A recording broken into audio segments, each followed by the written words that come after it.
আজকে আমরা শোনার সমস্যা হতে পারে সেরকম কতকগুলি বিষয় যেগুলো আমরা যদি মেনে চলি তাহলে শোনার সমস্যার হওয়া থেকে আমরা বাঁচতে পারবো এবং আর্লি সাইন শোনার সমস্যা শুরু হলে কি কি বিষয় আমরা লক্ষ্য করব, কি কি বিষয় আমরা দেখতে পাই সেই বিষয়গুলো নিয়ে আলোচনা করব।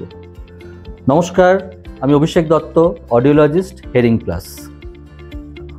আপনার কি মনে হচ্ছে যে যখন মানুষের সাথে কথা বলছেন কথাগুলো জড়ানো, বা কখনো কি এরকম মনে হচ্ছে যে কথাগুলো বুঝতে অসুবিধা হচ্ছে, স্পষ্ট হচ্ছে না, বা কখনো কখনো কোনো আওয়াজ যেমন গাড়ির আওয়াজ, গাড়ির হর্ন, কলিং বেল বা কেউ ডাকলো হঠাৎ করে, সেটা শুনতে আপনার অসুবিধা হচ্ছে?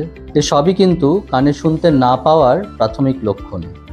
অনেক সময় সাডেন লাউড নয়েজ বা একটানা কিছুক্ষণ যদি খুব জোরে শব্দের মধ্যে আমরা থাকি, আমাদের একটা টেম্পোরারি শোনার অসুবিধা হয়।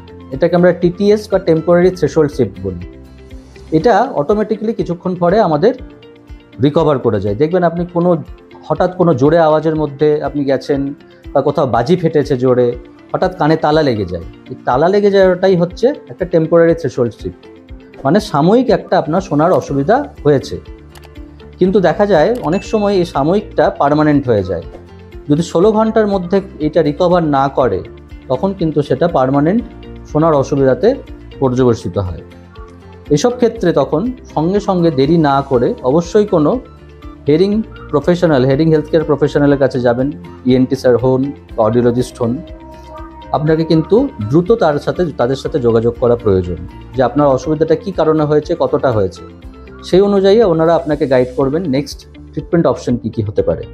এর পরের যে সমস্যাটা আমি কথা বলবো সেটা হচ্ছে আমাদের ভারতবর্ষে বিশেষ করে বা সব জায়গাতেই আমরা কান চুলকালে বা কানের ময়লা পরিষ্কার করার জন্য বাডস ইউজ করি বা কাঠি দিয়ে খোঁচাখুচি করি, যেগুলো কিন্তু আপনার কানের পর্দার বা এক্সটার্নাল লেয়ারে ইনজুরি সৃষ্টি করতে পারে।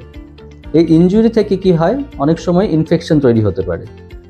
ইনফেকশন একবার হলে সেখান থেকে কিন্তু আপনার কানের শোনার সমস্যা পরবর্তীকালে হতে পারে। সেই জন্য কানে ময়লা পরিষ্কার করাটা জন্য করতে হলে খুব সাবধানে নরম তুলো দিয়ে, নরম জিনিস দিয়ে করা উচিত। এবং কানে ময়লা যদি আরও বেশি হয় তার একজন ইএনটির কনসালটেন্টের সাথে ডিসকাশন করা উচিত। তিনি সেই অনুযায়ী আপনাকে একটা ইয়ারওয়াক্স ডিসলভার দেবেন, যেটা কানের ড্রপ যাকে বলে, সেটা দিলে কান পরিষ্কার থাকে। অনেকের অভ্যাস থাকে কানে জল দেওয়া, তেল দেওয়া বিশেষ করে স্নান করার সময় অনেকে কানে জল দিয়ে পরিষ্কার করে। তবে সেইগুলো থেকে একটু বিরত থাকাই ভালো, কারণ কানে যদি কোনো সমস্যা থাকে বা কানে যদি কোনো ছোট্ট ইনজুরি থাকে, এই তেল জল কিন্তু কানের ক্ষতি করতে পারে। কানের ইনফেকশন থেকে কিন্তু কানে শোনার সমস্যা প্রথমে কন্ডাকটিভ থাকে, যেটা মেডিসিন বা সার্জারিতে কিওর করা সম্ভব। কিন্তু এই কন্ডাকটিভ লস আস্তে আস্তে ইনফেকশন যদি বাড়তে থাকে, দীর্ঘদিন পরে সেটা কিন্তু ইনার ইয়ারেও ইনভলভ হয়ে যায়, তখন মিক্সড লস হয়ে যায়। সেক্ষেত্রে কিন্তু সেটা আর ফিরে আসে না, শোনার অসুবিধাটা পার্মানেন্ট হয়। তাই বিষয়গুলো থেকে আমাদের সাবধান থাকা উচিত। এরপরে যেটা আমি বলবো সেটা হচ্ছে কান আমাদের শরীরেরই একটা অংশ। আমাদের যে অভ্যাসগুলো, ভালো খাওয়া দাওয়া, সঠিক সময় ঘুমানো, অক্সিজেন সার্কুলেশন ব্লাডের মধ্যে সঠিক রাখা, সঠিক ভিটামিন মিনারেলস, সঠিক খাদ্য প্রক্রিয়া, এগুলো আমাদের কিন্তু কানকে সুস্থ রাখতে সাহায্য করে।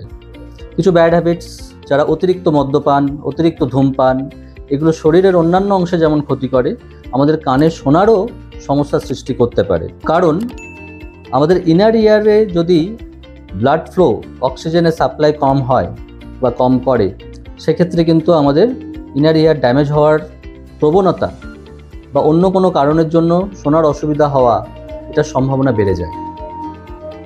তাই সুস্থ থাকুন, সঠিক খাওয়া দাওয়া করুন, সঠিক ডায়েট মেনটেন করুন, সঠিক লাইফস্টাইল মেনটেন করুন। এটা আমাদের কানের শোনার সমস্যাকেও কমাতে সাহায্য করবে।